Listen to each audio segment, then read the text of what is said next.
My name is Elena Martinez, and I was 31 years old when I finally understood that some people can take from you for years and still convince themselves they are the victim. The moment everything changed happened at a family picnic on a hot Sunday afternoon in late July. There were folding chairs scattered across my parents' backyard, paper plates stacked beside bowls of potato salad, and relatives making the same small talk they made at every family gathering. My older sister, Vanessa, stood up from her chair, holding a plastic cup of lemonade. She had always loved being the center of attention. Even as a child, she could turn a simple conversation into a performance. She tapped her cup with a spoon. Everyone looked up. "Here's a toast," she announced with a smile. The table quieted. "To Elena," she said loudly, "the one person in this family who somehow always manages to be broke, needy, and desperate for attention." Several people laughed. The loudest laughs came from our parents. My father chuckled so hard his shoulders shook. My mother covered her mouth, pretending she was embarrassed, but she wasn't trying very hard to hide her amusement. Heat rushed into my face. I sat frozen and with a glass of iced tea in my hand. The cousins exchanged uncomfortable glances. My aunt suddenly became very interested in her plate. Nobody knew what to say. What nobody at that table knew was that the woman Vanessa had just humiliated publicly had spent the last 4 years quietly giving her more money than most people earn in several years. Not $10,000, not $20,000, over $127,000, and Vanessa had never paid back a single cent. The story started 6 years earlier. I had just landed a financial consulting job after years of internships, side work, and student debt. The salary wasn't amazing, but it was stable. For the first time in my life, I felt like I was building something. Vanessa was going through what my mother called a rough patch. That phrase made it sound temporary. It wasn't. Her boutique business had failed. Her marriage had collapsed. Legal bills were piling up, and she refused to cut back on spending despite mounting problems. One night, she called me crying. Not ordinary crying, the kind that makes you feel guilty for even considering saying no. She told me she was about to lose her apartment. She told me her daughter, Lily, might not have a place to sleep. I loved my niece. The next morning, I wired Vanessa $8,000. She promised it was a loan. She promised she would repay every penny. I believed her. A few months later, she called again. Then again. Then again. Each request came wrapped in a different emergency. Rent, lawyers, a car repair, business expenses, school costs for Lily. Every time I hesitated, Vanessa reminded me who would suffer if I refused.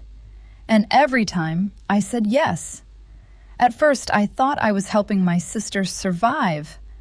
I didn't realize I was training her to see me as an unlimited source of money. The worst part? I had started keeping records of every dollar. And one day those records would change everything. The second year was when I should have stopped. Looking back, the warning signs were obvious. Every loan came with a promise. Every promise came with an excuse. Every excuse eventually became another request. Vanessa had a remarkable ability to make every crisis sound temporary. She would call late at night, her voice shaking with emotion. Just this once, I hate asking. "I'll pay you back as soon as things stabilize. Those words became so familiar that I could have recited them myself. Yet somehow, things never stabilized. When one problem disappeared, another appeared immediately afterward. If the business wasn't struggling, her car had broken down. If the car was fixed, a legal bill had arrived. If the legal bill was paid, Lily needed something important for school. No matter what happened, there was always a reason Vanessa needed money. Meanwhile, I was working harder than ever. I took extra consulting projects. I skipped vacations. I drove the same aging sedan long after I could have afforded a replacement. Friends assumed I was naturally frugal. The truth was simpler. A significant portion of my savings kept flowing toward my sister. By the third year, I had developed a habit. Every transfer was documented, every text message was saved, every promise was recorded. I wasn't planning a confrontation. I wasn't building a case. At least, that's what I told myself. But some part of me knew the truth. A person who truly intends to repay a debt doesn't get angry when records exist. Vanessa hated my records. Whenever I mentioned exact amounts, she became defensive. Do you really have to keep track of everything? It's family, Elena. Why are you treating this like business? Because it was money? Because it mattered? Because every loan represented hours of my life spent working. Still, I never pushed too hard. Part of me feared what would happen if I demanded repayment. Another part feared discovering she never intended to repay me at all. Then came the conversation that changed how I viewed everything. It happened over dinner at my parents' house. Vanessa had just received another transfer from me a few days earlier. The amount was $6,000. My mother was praising her for how hard she was working. My father talked about how resilient she was. I listened quietly. Then Vanessa laughed and said, "Honestly, I've always been the one who figures things out myself." Nobody challenged the statement. Nobody even looked surprised. I sat there stunned. The money I had sent her wasn't a secret. Our parents knew about it. At least, they knew some of it. Yet they allowed her to tell a story where she was completely self-made. That night, I went home and opened the folder on my laptop. The folder was named Family. Inside were years of transfers, screenshots, receipts, and messages. I spent nearly 3 hours organizing everything. When I finished, the total stared back at me from the spreadsheet. $127,420. I looked at the number for a long time. It felt unreal. That amount represented years of sacrifices, years of trust, years of believing that eventually Vanessa would do the right thing. For the first time, I stopped asking whether she could repay me. Instead, I asked a different question. Did she even believe she owed me anything anymore? A week later, I would get my answer, and it would come in front of the entire family. A week later, our family gathered for the annual July picnic at my parents' house. The weather was perfect. Children ran through the yard, chasing bubbles. Music played softly from a portable speaker near the patio. My mother arranged food across the picnic table as if she were preparing for a magazine photo shoot. Everything looked normal. For a while, everything felt normal too. I helped set out drinks. I talked with cousins I hadn't seen in months. I played catch with my niece, Lily, who remained the one uncomplicated relationship in the entire family. Then, lunch began. Everyone settled into their seats. The conversation drifted from vacations to work to neighborhood gossip. That's when Vanessa stood up, cup in hand, smile perfectly rehearsed. The moment I would replay in my head for months afterward had arrived. "Before we eat dessert," she said, "I want to make a toast." People looked up. My father grinned. My mother leaned forward expectantly. Vanessa raised her cup. "To Elena," she announced. "The only person I know who can still be broke after all these years." A few chuckles spread around the table. Vanessa continued, "Always struggling, always worrying, always desperate to prove she's important." Laughter erupted, not from everyone, but enough. Enough to sting, enough to remind me exactly where I stood. I looked directly at my parents. They were laughing too. My father's shoulders bounced with amusement. My mother covered her smile with one hand. For a second, I felt like I was 12 years old again. The responsible daughter, the invisible daughter, the daughter who solved problems while someone else received the praise. Then something inside me became very calm. I set my glass on the table, reached into my purse, and pulled out my phone. The laughter gradually faded. Vanessa noticed my expression and shifted slightly in her seat. I opened the folder, opened the spreadsheet, then slid my phone across the table toward my mother. "I think you should see something," I said quietly. She looked confused, still smiling. Then she picked up the phone.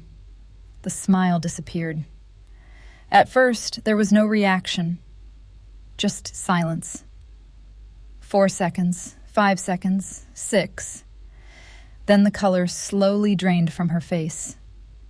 Without speaking, she handed the phone to my father. He adjusted his glasses and began reading. The table grew quieter. One by one, relatives sensed something had changed. Conversations stopped. Forks lowered. Even the children seemed distant as the adults fell silent. Across from me, Vanessa had frozen. She knew exactly what was on that screen. Years of transfers, dates, amounts, descriptions, proof. My father kept scrolling. The total sat at the bottom of the spreadsheet, $127,420. Nobody said a word. The only sound came from wind chimes hanging in a neighbor's yard. Finally, Vanessa spoke. "Those weren't loans." Her voice sounded thinner than before. I looked at her. "Really?" "They were gifts." The words hung in the air. I opened another file. Screenshots. Messages. Hundreds of them. I turned the phone toward my mother again. She began reading aloud. "I'll pay you back when the business recovers." Silence. Another message. "I know I owe you so much." More silence. Then a third. "I promise this is the last loan." The room felt frozen. Vanessa stared at the table. For the first time in years, she had nowhere to run. No excuse, no distraction, no way to rewrite the story. And the most difficult part of the day was still coming. The silence that followed felt endless. Nobody moved. Nobody reached for food. Nobody seemed willing to be the first person to speak. My mother continued staring at the phone. She read through the messages one after another. Each screenshot made the situation harder to deny. There was no confusion, no misunderstanding. Vanessa had called them loans repeatedly. She had acknowledged the debt repeatedly. She had promised repayment repeatedly. The evidence wasn't complicated. It was simply undeniable. Finally, Vanessa straightened in her chair. I recognized the look immediately. It was the same look she wore whenever she was cornered, the look that always appeared right before she shifted blame. She pointed at me. "You kept records on your own sister?" Her voice grew louder. "What kind of person does that?" A few years earlier, the strategy might have worked. Vanessa was talented at turning attention away from her actions. She could make almost any conversation about someone else's flaws. For a moment, nobody answered. Then, something unexpected happened. My mother shook her head, slowly, firmly. She wasn't looking at me. She was looking directly at Vanessa. "That's not the issue," she said. Vanessa blinked. "What?" "The issue is that you owe her this money." The words landed like a stone dropped into still water. For the first time all afternoon, Vanessa looked genuinely unsettled. My father picked up the phone again. He studied the spreadsheet before setting it down carefully. Then he turned toward me. "How long?" he asked quietly. "How long have you been carrying this by yourself?" I swallowed. "For years," he nodded. That was all. No dramatic speech, no instant apology, just a slow, thoughtful nod. Yet somehow it meant more than anything else he could have said. Because, for the first time, he wasn't avoiding the truth. He was facing it. My mother folded her hands together. The disappointment on her face was impossible to miss. Not anger, not outrage. Something deeper. The realization that she had believed a story for years without questioning it. Vanessa looked from one parent to the other. She was waiting for someone to rescue her. Nobody did. A few minutes later, she stood up. "Lily, come on." My niece looked confused but obeyed. Vanessa gathered her purse and keys. No hugs, no goodbyes, no final explanation. She walked across the yard toward her car. Just before opening the driver's door, she turned back. Our eyes met. What I saw on her face wasn't remorse, not quite. It was the expression of someone who had finally run out of places to hide. Then she got into the car and drove away. The picnic ended shortly afterward. People found reasons to leave. The atmosphere never recovered. But neither did the illusion that everything was fine. A few days later, my father called me. We talked for nearly 40 minutes, longer than we had spoken in years. He apologized, not for the money, for not seeing what had been happening, for assuming I would always be okay, simply because I appeared strong. That conversation mattered more than the picnic itself. Because the truth is, exposing Vanessa didn't feel like a victory. It felt like a loss. I lost the fantasy that my family was healthy. I lost the hope that my sister would suddenly become the person I needed her to be. I lost years of denial. But I gained something more valuable. Boundaries, self-respect, peace. Today, at 31, I still love my niece with all my heart. I still care about my family. But I no longer confuse love with sacrifice. And I no longer believe that being treated poorly is the price of belonging. Some lessons cost money. Mine cost $127,420. But the freedom that came afterward was worth far more.